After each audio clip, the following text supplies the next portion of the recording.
Social ಮೀಡಿಯಾದಲ್ಲಿ ಪರಿಚಯ ಆಗಿ ಅದು ಪ್ರೀತಿಗೆ ತಿರುಗಿ ಇವರಿಬ್ಬರು ಮದುವೆ ಕೂಡ ಆಗಿದ್ರು. ಆಕೆಗೆ ಮೊದಲೇ ಮದುವೆಯಾಗಿ ಒಬ್ಬ ಮಗಳು ಕೂಡ ಇದ್ಲು. ಆದರೆ ಗಂಡ ತೀರಿಕೊಂಡಿದ್ದ. ಇಂಥ ಮಹಿಳೆಯ ಸ್ನೇಹ ಬೆಳೆಸಿದ ಅವನು ಅವಳ ಹಿಂದೆ ಬಿದ್ದು ಮದುವೆ ಕೂಡ ಆಗಿದ್ದ. ಆದರೆ ಕೊನೆಗೆ ಅವಳ ಶೀಲದ ಬಗ್ಗೆ ಅನುಮಾನ ಶುರುವಾಗಿತ್ತು. ಇಂದು ಕೊನೆಗೆ ಕೊಲೆಯಲ್ಲಿ ಅಂತ್ಯವಾಗಿದೆ. ಅದರ ಡೀಟೇಲ್ಸ್ ಇಲ್ಲಿದೆ ನೋಡಿ. ನಾನು ಕಿಲಾಬೋಗಿ ಮದುವೆ ಮಾಡ್ಕೊಂಡಿದ್ದಾನೆ. ಬಾತ್ರೂಮ್ನಲ್ಲಿ ಬಿದ್ದಿರೋ ಎಲೆಕ್ಟ್ರಿಕಲ್ ಹೀಟರ್, ಮಂಚದ ಮೇಲೆ ಬಿದ್ದಿರೋ ವ್ಯಾನಿಟಿ ಬ್ಯಾಗ್, ಅಡುಗೆ ಕೋಣೆಯಲ್ಲಿ ತೊಳೆಯದೇ ಬಿಟ್ಟಿರೋ ಪಾತ್ರೆಗಳು, ಮನೆಯ ಸುತ್ತ ನೆರೆದಿರೋ ಜನ, ಈ ಎಲ್ಲ ದೃಶ್ಯಗಳು ಕಂಡು ಬಂದಿದ್ದು ಬೆಂಗಳೂರು ಹೊರವಲಯದ ಹೆಬ್ಬಗೋಡಿ ಠಾಣೆ ವ್ಯಾಪ್ತಿಯ ಮಾರಗೊಂಡನಹಳ್ಳಿ ಬಳಿಯ ಶಿಕಾರಿ ಪಾಳ್ಯದಲ್ಲೇ. ಇದಕ್ಕೆ ಕಾರಣ ಮಹಿಳೆಯೊಬ್ಬಳ ಕೊಲೆ.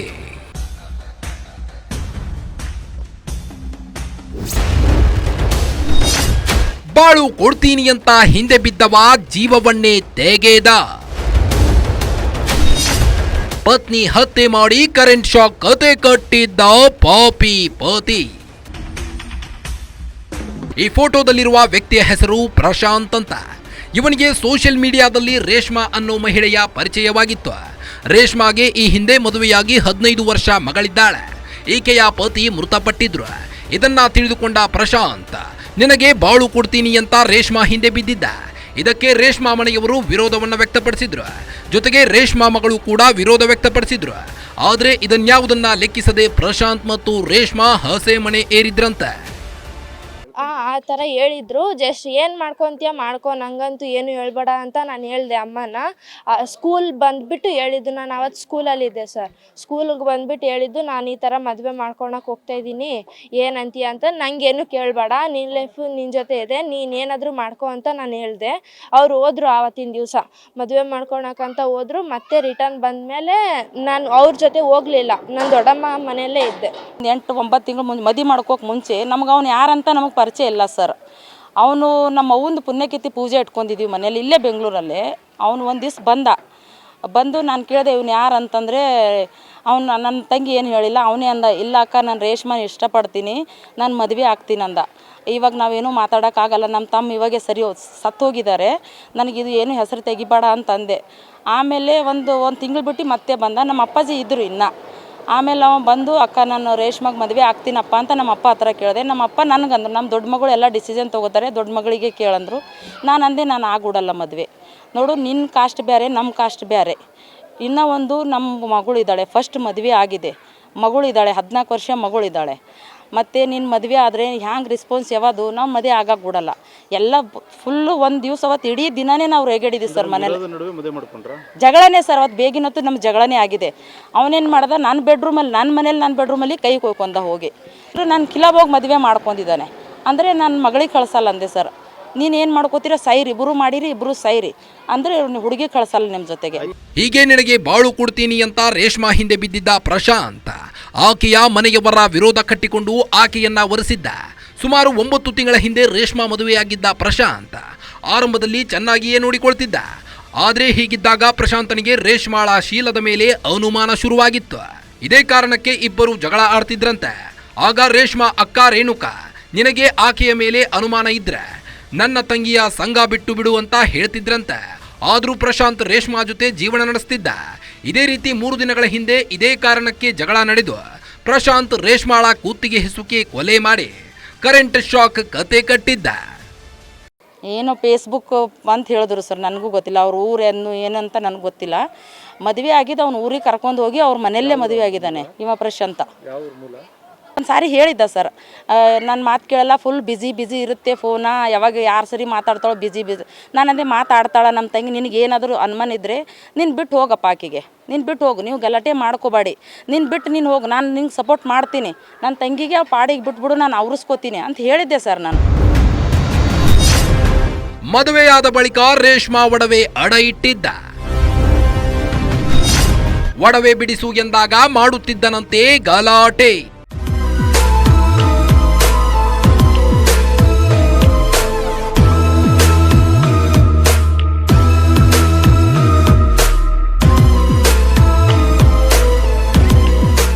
ಒಂಬತ್ತು ತಿಂಗಳ ಹಿಂದೆ ಮದುವೆಯಾದ ಪ್ರಶಾಂತ್ ಬಳಿಕ ರೇಷ್ಮಾಳ ಸರ ಉಂಗುರ ಸೇರಿ ಒಡವೆಗಳನ್ನ ಅಡವಿಟ್ಟಿದ್ದಂತೆ. ಒಡವೆಗಳನ್ನ ಬಿಡಿಸಿಕೊಂಡು ಬಾ, ಇಲ್ಲದಿದ್ರೆ ಅಡ ಇಟ್ಟುಕೊಂಡಿರೋದು ಹರಾಜು ಹಾಕ್ತಾರೆ ಅಂತ ರೇಷ್ಮಾ ಒತ್ತಾಯ ಮಾಡ್ತಿದ್ಲಂತೆ. ಈ ಕಾರಣಕ್ಕೆ ಇಬ್ಬರ ನಡುವೆ ಜಗಳ ನಡೀತಿತ್ತು ಅಂತ ರೇಷ್ಮಾ ಮಗಳು ಆರೋಪಿಸಿದ್ದಾಳೆ.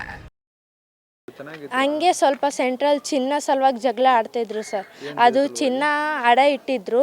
ಅಮ್ಮ ಅಂತಿತ್ತು ಅದು ಜಾಸ್ತಿ ದಿವಸ ಆಯಿತು, ಅದು ಬಿಡಿಸ್ಕೊಡು, ಇಲ್ಲಾಂದರೆ ಹರಾಜಿಗೆ ಹಾಕ್ತಾರೆ ಅಂಗಡಿಯವರು ಅಂತ ಹೇಳಿದ್ರು. ಅದು ಆದಮೇಲೆ ಅವ್ರು ಅಂತಾಯಿದ್ರು ಬಿಡಿಸ್ಕೊಡ್ತೀನಿ ಅಂತ ಇದ್ರು. ಅದ್ರ ಸಲುವಾಗಿ ಮಿಡಲಲ್ಲಿ ಜಗಳ ಆಡ್ತಾಯಿದ್ರು. ನಿಮ್ಮ ತಾಯಿ ಅವ್ರದ ಗೋಲ್ಡ್ ಅದು? ಎಷ್ಟು ಗ್ರಾಮ್ ಇರ್ತದೆ ಅದು? ಅಂದರೆ ಎಲ್ಲ ಕಾಲ್ದು ಕತ್ತಿದು ಉಂಗುರ ಅದು ಎಲ್ಲ ಇಟ್ಟಿದ್ದಾರೆ ಸರ್. ಹತ್ಯೆ ಕುರಿತು ಬಾಗಿಲು ಕೊಟ್ಟಿತ್ತು ಮಹತ್ವದ ಸುಳಿವು. ಮಗಳು ಕೊಟ್ಟ ಕ್ಲೂನಿಂದ ಪ್ರಶಾಂತ್ ಕಾಕಿಗೆ ಲಾಕ್. ಮನೆಯಲ್ಲಿ ರೇಷ್ಮಾಳನ್ನ ಕೊಲೆ ಮಾಡಿದ್ದ ಪ್ರಶಾಂತ್ ಆಕೆಯ ಮೃತದೇಹವನ್ನ ಬಾತ್ರೂಮ್ಗೆ ತಂದು ಹಾಕಿದ್ದ. ಬಳಿಕ ಮೃತದೇಹದ ಪಕ್ಕದಲ್ಲಿ ವಾಟರ್ ಹೀಟರ್ ಇಟ್ಟಿದ್ದ. ಕರೆಂಟ್ ಶಾಕ್ನಿಂದ ಆಕೆ ಸತ್ತಿದ್ದಾಳೆ ಅಂತ ಬಿಂಬಿಸಲು ಪ್ರಯತ್ನ ಪಟ್ಟಿದ್ದ. ಹೀಗೆ ಮೃತದೇಹವನ್ನ ಬಾತ್ರೂಮ್ಗೆ ತಂದು ಹಾಕಿದ ಬಳಿಕ ಊರಿಗೆ ಹೊರಟಿದ್ದ. ಈ ವೇಳೆ ರೇಷ್ಮಾಳ ಅಕ್ಕ ಕರೆ ಮಾಡಿ ಈ ಕೂಡಲೇ ಆಸ್ಪತ್ರೆ ಬಳಿಗೆ ಬರಲು ಹೇಳಿದ್ರು. ಆಕೆ ಹೇಳಿದಂತೆ ಪ್ರಶಾಂತ್ ಊರಿಗೆ ಹೋಗೋ ಬದಲು ಆಸ್ಪತ್ರೆ ಬಳಿ ಬಂದು ಡ್ರಾಮಾ ಮಾಡಿದ್ದ. ತನಗೇನು ಗೊತ್ತೇ ಇಲ್ಲ ಅನ್ನೋ ರೀತಿ ನಾಟಕವಾಡಿದ್ದ.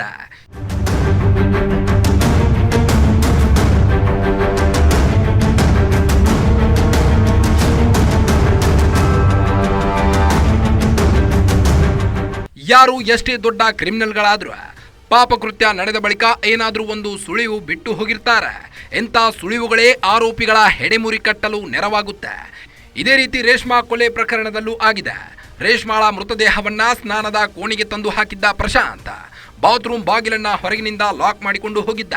ರೇಷ್ಮಾ ಮಗಳು ಮನೆಗೆ ಬಂದಾಗ ಬಾತ್ರೂಮ್ ಬಾಗಿಲು ಹೊರಗಿನಿಂದ ಲಾಕ್ ಆಗಿತ್ತು ಅಂತ ಪೊಲೀಸರಿಗೆ ತಿಳಿಸಿದ್ಲು. ಪೊಲೀಸರಿಗೆ ಅನುಮಾನ ಬಂದು ಪ್ರಶಾಂತ್ನನ್ನ ಲಾಕ್ ಮಾಡಿದ್ರು. ಆಗ ಹೊರ ಬಂದಿತ್ತು ಸತ್ಯ. ನಾನು 5 o'clock ಸ್ಕೂಲಿಂದ ಬಂದೆ ಸರ್. ಆ ಟೈಮಲ್ಲಿ ಮನೆಯಲ್ಲಿ ಯಾರೂ ಇರಲಿಲ್ಲ. ಮೇನ್ ಗೇಟು ಓಪನ್ ಆಗೇ ಇತ್ತು, ಅದು ಡೋರು ಓಪನ್ ಆಗೇ ಇತ್ತು.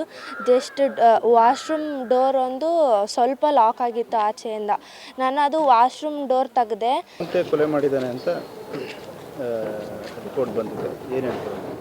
ಅದು ನಂಗೆ ಸಡನ್ ಅಂತ ಅಮ್ಮಂಗೆ ನೋಡಿದ ತಕ್ಷಣ ಹಂಗೆ ಅನಿಸಿದೆ ಸರ್. ಸಡನ್ ಅಂತ ಹಂಗೆ ಅನಿಸಿದೆ. ನಾನು ಅದೇ ತಕ್ಷಣ ಅಮ್ಮನಿಗೆ ಹೇಳಿದ್ದೀನಿ, ಅಮ್ಮ ಅದು ಏನು ಕರೆಂಟ್ ಶಾಕ್ ಹೊಡೆದಿರೋ ಥರ ಬಿದ್ದಿರಲಿಲ್ಲ, ಎಳೆದು ಬಿಟ್ಟು ತಂದಾಕಿರೋ ಥರ ಇತ್ತು. ನಂಗೆ ಯಾಕೆ ಅವನ ಮೇಲೆ ಡೌಟು. ಯಾಕಂದರೆ ಸರ್ ನಾನು ಡೈಲಿ ಸ್ಕೂಲಿಂದ ಬರೋ ಟೈಮಲ್ಲಿ ಅವ್ರ ಮನೇಲಿ ಇರ್ತಾಯಿದ್ರು. ಆ ದಿನ ಅವ್ರ ಮನೇಲಿ ಇರಲಿಲ್ಲ. ಅಮ್ಮಂದು ಗಾಡಿ ಕಂತೆಲ್ಲ ಕಟ್ಟಿದ್ದಿತ್ತು. ಜಸ್ಟ್ ಅಮ್ಮ ಒನ್ ಡೇಟ್ಗೆ ಹೋಗ್ಬಿಟ್ಟು ಅವರೇ ಹೋಗ್ಬಿಟ್ಟು ಸ್ಕೂಟಿ ತೊಗೊಂಬರೋರಿದ್ರು. ಅವರು ಹೇಳಿರೋದು, ಇಲ್ಲ ಅಕ್ಕ ನಾನು ಊರಿಗೆ ಹೋಗ್ತಾಯಿದ್ದೀನಿ, ರೇಷ್ಮಾ ನಂಗೆ ಸ್ಕೂಟಿ ತೊಗೊಂಬ ಅಂತ ಹೇಳಿದ್ದಾರೆ ಅಂತ ಹೇಳ್ಬಿಟ್ಟು ಹೋಗಿದ್ದಾರೆ ಸರ್. ಅಂದರೆ ಅವರೇ ಪ್ಲ್ಯಾನ್ ಮಾಡಿ ಮರ್ಡರ್ ಮಾಡಿ ಹೋದ್ರು? ಹಾಂ, ಅವರೇ ಮಾಡಿದ್ದಾರೆ. ಸೋಷಿಯಲ್ ಮೀಡಿಯಾ ಕುರಿತು ಇರಲಿ ಎಚ್ಚರ. ಅಪರಿಚಿತರ ಜೊತೆ ಸ್ನೇಹ ಪ್ರಾಣಕ್ಕೆ ತರಲಿದೆ ಕೋತು.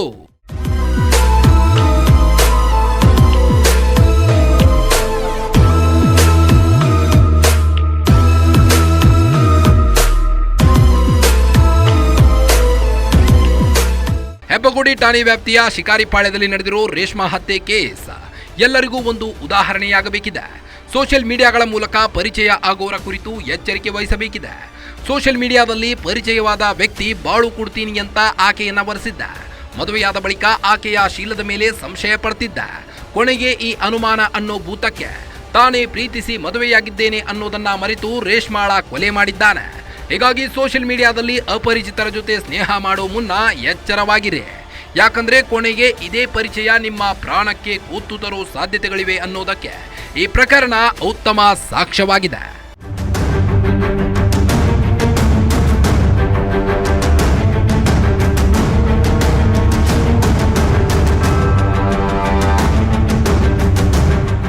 ಮದುವೆಯಾಗಿ ಗಂಡನನ್ನ ಕಳೆದುಕೊಂಡಿದ್ದ ರೇಷ್ಮಾಳ ಹಿಂದೆ ಬಿದ್ದಿದ್ದ ಪ್ರಶಾಂತ್ ಆಕೆಗೆ ಬಾಳು ಕೊಡ್ತೀನಿ ಅಂತ ಹೇಳಿ ಆಕೆಯ ಜೀವವನ್ನೇ ತೆಗೆದಿದ್ದಾನೆ. ರೇಷ್ಮಾಳ ಮೇಲೆ ಅನುಮಾನ ಬಂದ ಬಳಿಕ ಆಕೆಯನ್ನ ಬಿಟ್ಟಿದ್ರೆ ಆಕೆ ಆರಾಮವಾಗಿರ್ತಿದ್ಲು. ಅದನ್ನ ಬಿಟ್ಟು ಪಾಪಿ ಪ್ರಶಾಂತ್ ಆಕೆಯ ಜೀವವನ್ನೇ ತೆಗೆಯುವ ಮೂಲಕ ಪಾಪಕೃತ್ಯವನ್ನೆಸಗಿದ್ದಾನೆ. ಇದಾಗಿತ್ತು ಈ ಹೊತ್ತಿನ ವಿಶೇಷ. ನೋಡ್ತಾ ಇರಿ ಗ್ಯಾರಂಟಿ ನ್ಯೂಸ್, ಸುದ್ದಿ ಖಚಿತ, ನ್ಯಾಯ ನಿಶ್ಚಿತ.